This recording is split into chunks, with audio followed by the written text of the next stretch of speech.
Good morning friends. RDA online classes में आपका स्वागत है। आज पढ़ेंगे हम नेशनल जीके का एक एक चैप्टर। इससे पहले नेशनल जीके में हम क्या पढ़ चुके हैं? हम पढ़ रहे हैं मुगल वंश को, और मुगल वंश में हम दो महत्वपूर्ण शासकों के बारे में पढ़ते हैं।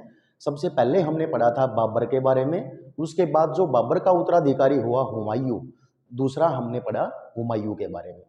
थोड़ा सा एक बार प्रीवियस रिवीजन लेते हैं, रिपीट करते हैं कि बाबर ने जब मुगल वंश की नींव रखी थी पानीपत के पहले युद्ध को जीतकर, पानीपत की पहली लड़ाई को जीतकर 1526 ईस्वी में बाबर वर्सेस इब्राहिम लोदी के बीच जो युद्ध होता है, बाबर मुगल वंश की नींव रखता है। बाबर कुछ युद्ध लड़ता है, पानीपत का पहला युद्ध, फिर चंदेरी का युद्ध, फिर खानवा का युद्ध और घाघरा का युद्ध, और बाबर की मृत्यु हो जाती है 1530 में। उस 4 वर्ष के शासन में बाबर मात्र अपने साम्राज्य के विस्तार में ही लगा रहता है, चैन की सांस नहीं लेता है। उत्तराधिकारी उसका होता है हुमायूं, और हुमायूं को अपने मरने से 4 दिन पहले वो सत्ता सौंप देता है, हुमायूं को शासक बना देता है आगरा और दिल्ली का।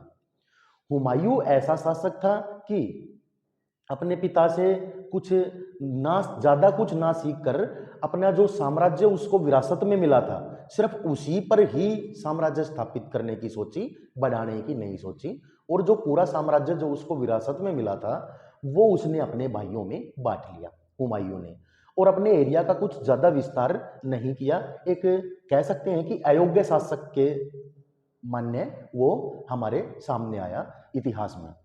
उसके बाद हुमायूं के समय में कुछ युद्ध लड़े गए, 4 युद्ध हुमायूं ने लड़े, एक भी उसने नहीं जीता।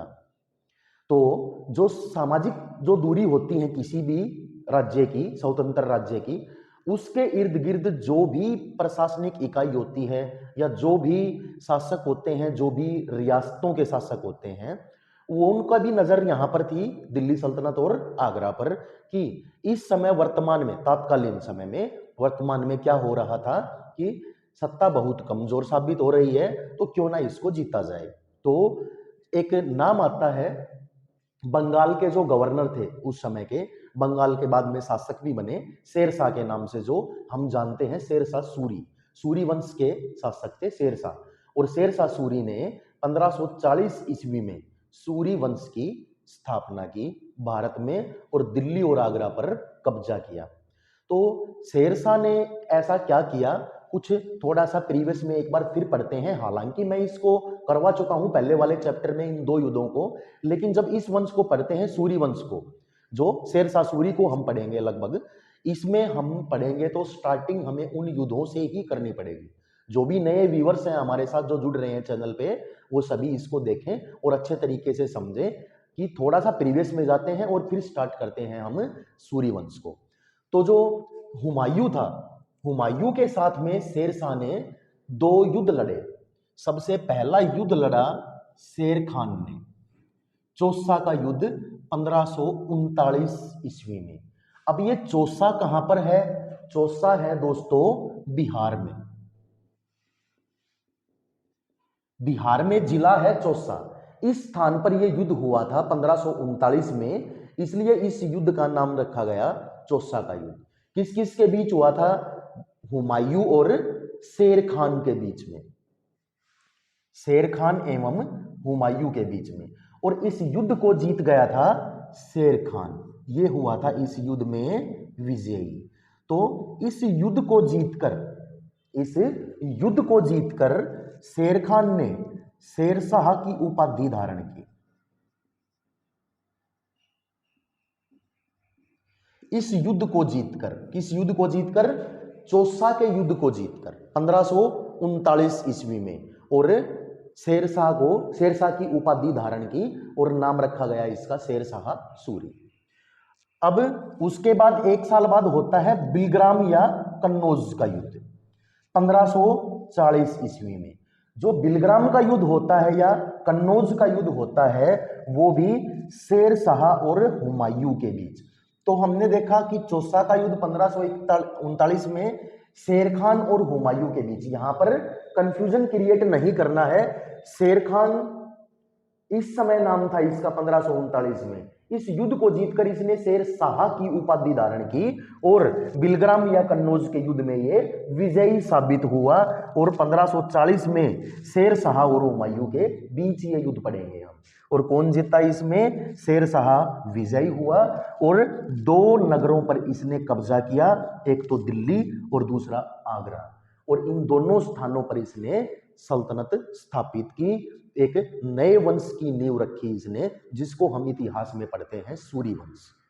तो दोस्तों स्टार्ट करते हैं हम आज शेर शाह सूरी के साम्राज्य को, सूरी वंश को, जो कि चला इसका 1540 से 1545 तक। क्योंकि हुमायूं देश छोड़कर भाग गया, कहां पर? अफगान में, और वहां पर जाकर रणनीति बनाने लगा। वो दोबारा से फिर से एंट्री करता है हुमायूं और एक युद्ध को जीतता है, फिर सत्ता सौंप देता है अपने बेटे अकबर को। अब देखते हैं कि इससे पहले मैंने आप लोगों को एक ट्रिक बताई थी कि किस किस मुगल एम्परर का मकबरा कहां पर बना हुआ है। आई होप दोस्तों आप सभी ने वो देख ली होगी और अच्छे तरीके से आपको वो समझ में आ गई होगी। प्रीवियस वीडियो में आप उसको, जो मैंने हुमायूं का चैप्टर करवाया था, उसमें अच्छे तरीके से उसको समझाया है, तो मैं उसको बार बार रिपीट नहीं करूंगा कि किस एम्परर का मकबरा कहां पर बना हुआ है। तो आज स्टार्ट करते हैं हम शेर शाह सूरी के साम्राज्य को, कि जो शेर शाह सूरी था ये सूरी वंश के संस्थापक थे। कौन? शेर शाह सूरी। 1540 ईस्वी में इसने दिल्ली व आगरा की गद्दी को अपनाया और एक सुदृढ़ साम्राज्य की स्थापना की शेर शाह सूरी ने। जो इनके पिता थे हसन खान। जो हसन खान थे ये सासाराम के जमींदार थे। ये सासाराम एक जगह का नाम है यहां, जो बिजनौर के पास है। बिजनौर के पास एक जगह का नाम है सासाराम। यहां के जमींदार थे इसके पिता हसन खान। और जो हसन खान थे इसके पिता, मतलब शेर शाह सूरी के दादा, उसका नाम था इब्राहिम सूरी। और जो इब्राहिम सूरी थे वो थे नारनौल के शासक, जो वर्तमान में हरियाणा के महेंद्रगढ़ जिले में आता है। नारनौल, वहां के शासक थे शेर शाह सूरी के दादा इब्राहिम सूरी। तो इब्राहिम सूरी के पुत्र हसन खान और हसन खान के पुत्र शेर शाह। तो इब्राहिम सूरी थे ये नारनौल के शासक थे, मतलब इस समय के दिल्ली सल्तनत के अधीन कार्य करते थे। ये दिल्ली सल्तनत के अधीन कार्य कर रहे थे। कौन? इब्राहिम सूरी। और इब्राहिम सूरी जो थे ये शेर शाह सूरी के दादा थे। अब जो इसके बचपन का नाम था, ये पेपर में पूछा जाता है कि शेर शाह का बचपन का नाम क्या था। तो शेर शाह सूरी का बचपन का नाम था दोस्तों फरीद खान। और जो फरीद खान थे इसका जन्म 1486 ईस्वी में हुआ। यहां पर भी अब हमें कंफ्यूज नहीं रहना है कि या तो आपको ऑप्शन में 1486 मिल जाएगा शेर शाह सूरी का जन्म 1486, अगर ये ना मिले तो आपको मिलेगा 1472। ये इतिहासकारों के अलग अलग मत हैं कि कुछ इतिहासकार बताते हैं कि इसका जन्म 1486 में हुआ था, या लिखा हुआ है बहुत सी बुकों में भी ये लिखा हुआ है कि परमात्मा के अकॉर्डिंग या किसी के और कुछ के अकॉर्डिंग, इतिहासकारों के अकॉर्डिंग 1472 में भी हम इसका जन्म मानते हैं। तो या तो आपको 1486 ऑप्शन में मिलेगा, इसका जन्म का क्वेश्चन आता है तो, या 1472 मिलेगा। हाँ, ये राइट बात है कि ये दोनों ऑप्शन आपको नहीं मिलेंगे। तो 1486 ईस्वी में मानेंगे हम इसका जन्म शेर शाह सूरी का, जिसका नाम था बचपन का फरीद खान। जो फरीद खान था इसने बचपन में, इतिहासकार ऐसा बताते हैं कि एक शेर से सामना किया इसने और उस शेर को एक ही तलवार में इसने मार दिया। तो उस समय जो बिहार के शासक थे बहाल खान लोहानी, उस लोहानी ने इसको प्रशंसा से शेर शाह की, मतलब शाह की उपाधि दी इसको। बचपन में ही फरीद खान ने एक शेर को मार दिया, एक तलवार में ही इसने एक शेर को मार दिया। उसकी इस बहादुरी को देखकर बिहार के अफगान शासक, बिहार के या बंगाल के भी बोल सकते हैं हम, जो कि अफगानियों के ही अधीन था, बिहार के अफगान शासक बहार खान लोहानी ने उसे शेर खान की उपाधि दी। तो फरीद खान को शेर खान की उपाधि किसने दी, ये क्वेश्चन पूछा जाता है पेपर में। अफगानी शासक जो कि बिहार के शासक थे, बहार खान लोहानी। अब ये शासक तो बिहार के थे, लेकिन अधीन किनके थे ये हम आपको कमेंट में जानेंगे, नहीं तो मैं नेक्स्ट वीडियो जब करवाऊंगा तब आपको इसका बताऊंगा बहार खान लोहानी जो थे कौन थे। आई होप मुझे राइट आंसर मिलेगा कमेंट्स में। उसके बाद जो शेरशाह थे, इसके कुछ महत्वपूर्ण कार्य पढ़ते हैं हम कि शेरशाह के महत्वपूर्ण कार्य क्या थे। शेरशाह सूरी की उपाधि किसने, ये सॉरी, उसे शेर खान की उपाधि किसने दी, ये क्वेश्चन पढ़ा हमने, और किसने दी, ये बहार खान लोहानी ने। अब जो शेरशाह का जो साम्राज्य था शेरशाह सूरी का, वो इसने काफी अच्छे तरीके से समृद्ध किया। कुछ ऐसे इसने नगर बसाए जिसको हम आज भी जानते हैं, आज भी इनके नगर बसे हुए हैं। कुछ ऐसे महत्वपूर्ण कार्य किए इसने कि अगर शेरशाह ना होते, शेरशाह सूरी नहीं होते, तो हमारे भारत को जीटी रोड नहीं मिलता। कि ग्रैंड ट्रंक रोड का निर्माण किसने करवाया शुरुआत में, वो शेरशाह ने करवाया। कुछ नगरों को बसाया इसने। जिस मुद्रा को हम आज यूज करते हैं रुपया, इसने सिक्के का प्रचलन किया अपनी इन दोनों युद्धों को, कौन से, बिलग्राम और चौसा के युद्ध के जीत के उपलक्ष्य में इसने सिक्के चलवाए। तो जानते हैं शेरशाह सूरी के कार्य कि रुपया एवं सिक्का चलवाया, मतलब कि रुपया जो कि आज हमारी मुद्रा है, भारतीय मुद्रा क्या है हमारी, रुपया, रुपया के बेस पर इसने सिक्के चलवाए। किसने, शेरशाह सूरी ने। रोहतासगढ़ के दुर्ग का निर्माण एवं कन्नौज के स्थान पर शेरसूर नामक शहर बसाया। रोहतासगढ़ के दुर्ग का निर्माण, दुर्ग को बोलते हैं हम किला, रोहतासगढ़ के किले का निर्माण करवाया शेरशाह सूरी ने। और कन्नौज के स्थान पर, कन्नौज के जो इतिहास में एक महत्वपूर्ण रियासत रही है हमारी प्राचीन इतिहास में भी और मध्यकालीन इतिहास में भी, दिल्ली सल्तनत में भी, तो शेरसूर नामक शहर बसाया इसने। किसके स्थान पर, कन्नौज के स्थान पर। और क्या किया, शेरशाह सूरी ने कबूलियत एवं पट्टा प्रथा की शुरुआत की। कबूलियत एवं पट्टा प्रथा की शुरुआत किस शासक द्वारा हुई, शेरशाह सूरी द्वारा। अब ये दोनों जो प्रथाएं हैं, पट्टा प्रथा और कबूलियत, ये क्या है हमें पता होनी चाहिए। कि इससे पहले जो हम देखते हैं इतिहास में कि कोई भी शासक जब गद्दी पर बैठता है तो वो अपने अकॉर्डिंग कुछ कर लगाता है, सैनिकों का कर हो, चाहे कोई अलग से एक प्रथा हो। बहुत सी प्रथाओं के बारे में हमने पढ़ा है, जैसे बलबन ने लौह एवं रक्त की नीति अपनाई थी। और कौन सी प्रथा शुरू की थी उसने नवरोज त्योहार की प्रथा शुरू की थी दरबार में मनाने की, और सिजदा एवं पेबोस की प्रथा शुरू की थी उसने। ऐसे ही ये क्या है, कबूलियत एवं पट्टा प्रथा, इन दोनों प्रथाओं को शुरुआत किसने की थी, शेरशाह सूरी ने। क्या किया इसने, कबूलियत, एक भूमि कर होता है, भूमि कर को इसने घटाकर 1/2 भाग, जो अलाउद्दीन खिलजी ने 1/2 भाग कर दिया था, उस कर को इसने घटाकर अपने साम्राज्य में 1/3 भाग किया। किसने, 1/3 भाग भूमि कर, भूमि कर को 1/3 भाग किसने किया, शेरशाह सूरी ने। ये 1/3 भाग था, ये भूमि का कर था। उसके बाद कि अगर हम किसी को कुछ उधार दे रहे हैं, किसी से कुछ लिखित में आज हम उधार देते हैं, मान लो कि हमने किसी से 50,000 रुपए उधार दे दिए, अब उसके पास देने के लिए हमारे पास कुछ नहीं है, तो वो कुछ गिरवी रखेगा कि आपकी फला तारीख को मैं ये 50,000 रुपए वापिस दे दूंगा ब्याज समेत, तब तक आप गारंटी के तौर पर ये कुछ गहने रख लो, सोना चांदी रख, कुछ मूल्यवान वस्तु देगा या अपनी कुछ जमीन गिरवी रखेगा वो। तो वो जो प्रथा होती है, इस प्रथा की शुरुआत गिरवी रखने की, उसको बोलते हैं कबूलियत। ये कबूलियत प्रथा की शुरुआत किसने की थी, शेरशाह सूरी ने। दूसरी पट्टा प्रथा, हम जब किसी भी जगह पर किसी के मकान में किराए पर रहते हैं, हम लीज पर रहते हैं, हम तो क्या करते हैं, हम आईडी जमा करवाते हैं और ये एग्रीमेंट भरते हैं हम कि हम यहाँ पर आपके घर में 5 साल तक किराए पर रहेंगे। तो जो एग्रीमेंट होता है वो होता है पट्टा, मतलब कि हमारे मालिक का विवरण होता है जिसकी जगह पर हम किराए पर रह रहे हैं। अब क्या पता उस मालिक ने भी वो स्थान किसी से किराए पर ले रखा हो। मान लिया कि ए पर्सन ने बी पर्सन से एक स्थान 20 साल के लिए लीज पर लिया, किराए पर लिया, और उस बी से सी नामक एक व्यक्ति ने उसको 5 साल के लिए किराए पर ले लिया।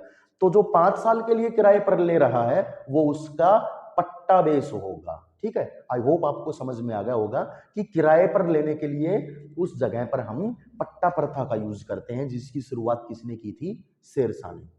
उसके बाद 1541 ईस्वी में 1541 ईस्वी में बिहार के पाटलिपुत्र को पटना के नाम से इसने दोबारा स्थापित किया, जो कि आज बिहार की राजधानी है पटना क्षेत्र।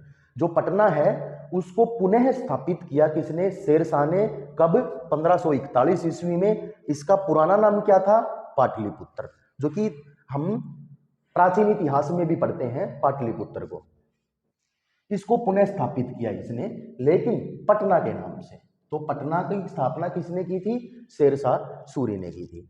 भारत में सर्वप्रथम डाक प्रथा का प्रचलन किसने शुरू किया? जो कि आज हम पढ़ते हैं, देखते हैं, डाक प्रथा कि कोई भी चिट्ठी या पत्र एक स्थान से दूसरे स्थान पर भेजने के माध्यम को हम बोलते हैं पोस्ट, डाक। इसकी शुरुआत किसने की थी? इस प्रथा की शुरुआत की थी शेरशाह सूरी ने। तो भारत के लिए कितने महत्वपूर्ण कार्य हैं इसके कि डाक सेवा। उसके बाद ग्रैंड ट्रंक रोड बनवाया इसने, जिसको हम बोलते हैं जीटी रोड। तो जीटी रोड किसने बनवाया भारत में? शेरशाह सूरी ने बनवाया। इसने कहां से कहां तक बनवाया? इसने अफगान के काबुल नाम की जगह से लेकर और बांग्लादेश के चटगांव नामक स्थान तक इसने जीटी रोड बनवाया। मैं लिख देता हूं, ये नोट करेंगे सभी। अफगान,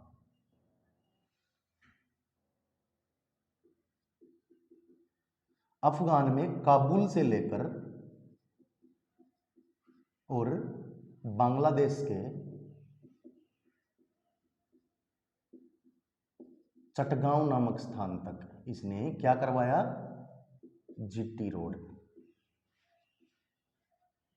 किसने बनवाया जीटी रोड? शेरशाह सूरी ने। अफगान के काबुल नामक स्थान से बांग्लादेश के चटगांव नामक स्थान तक जीटी रोड की स्थापना किसने की? शेरशाह सूरी ने, जो कि भारत के लिए आज वर्तमान में भी देखते हैं बहुत महत्वपूर्ण देन है। उसके बाद में कलिंजर के शासक थे, एक रियासत है कलिंजर, उसके शासक थे कीरत सिंह। और कीरत सिंह के साथ में 1545 ईस्वी में युद्ध करते समय आग्नेयास्त्र चला रहे थे। कौन? शेरशाह। अग्नि अस्त्र चला रहे थे, कोई शस्त्र चला रहे थे शेरशाह सूरी, और उसके चलाने से, उसके मिसयूज होने से इसकी मृत्यु हो जाती है। तो पढ़ते हैं हम कि कलिंजर के शासक कीरत सिंह के साथ, कीरत सिंह के साथ कहां के थे शासक? कलिंजर, कीरत सिंह कलिंजर के। युद्ध करते समय 1545 में आग्नेयास्त्र चलाते समय इसकी मृत्यु हो जाती है। किसकी? शेरशाह सूरी की।